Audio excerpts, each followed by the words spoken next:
Hi friends, it's Thursday evening. நேற்று ஆடி அமாவாசைங்கிறதுனால வாசல் கழுவி குங்குமஞ்சள் வச்சு கோலம் போட்டு பூவெல்லாம் வச்சு விட்டுட்டேன். அப்படியே பூஜை சாமானத்துக்கெல்லாம் பொட்டு வச்சு போட்டோக்கெல்லாம் பூவெல்லாம் வச்சு விட்டுட்டு குழந்தைங்கள ஸ்கூல்லேருந்து வந்தவொடனே ஹோம்ஒர்க் பண்ண உட்கார வச்சுட்டேன். இப்போல்லாம் தண்ணி குடிக்கணுன்னே தோண மாட்டேங்குது. பெங்களூரில் வெயில் பார்த்து 4 நாள் ஆகுது. தண்ணி தாகமே இல்லை சுத்தமாக.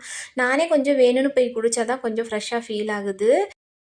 நேற்று ஈவினிங் போல் குழந்தைங்களுக்கு பெருசாக ஸ்நாக்ஸ் செய்யலை. பாப்கார்ன் இருந்துச்சு, கொஞ்சம் அதை ஃப்ரை பண்ணிவிட்டு கூடவே ஹார்லிக்ஸு எனக்கு காஃபியும் போட்டு குடிச்சிட்டு பெரியவளை டான்ஸ் கிளாஸில் விடணுமா இருந்துச்சு. ரெடி பண்ணிக்கிட்டு வெளில போய் பார்த்தா ஒரே மழையாக இருந்துச்சு. கிளாஸை கேன்சல் பண்ணிவிட்டு சரி பூஜையாவது சீக்கிரமாக செஞ்சு முடிச்சிக்கலான்னு சொல்லிட்டு அப்படியே பூஜையும் செஞ்சு முடிச்சிட்டேன். பூஜைலாம் செஞ்சு முடிச்ச பார்த்துக்கு தான் இந்த சாரீ எடுத்து கட்டினேன். இது வாங்கி ஒரு 10 வருஷம் ஆகுது. ஐரன் பண்ணி கட்டியிருந்தா நல்லாயிருக்குமோ என்னவோ.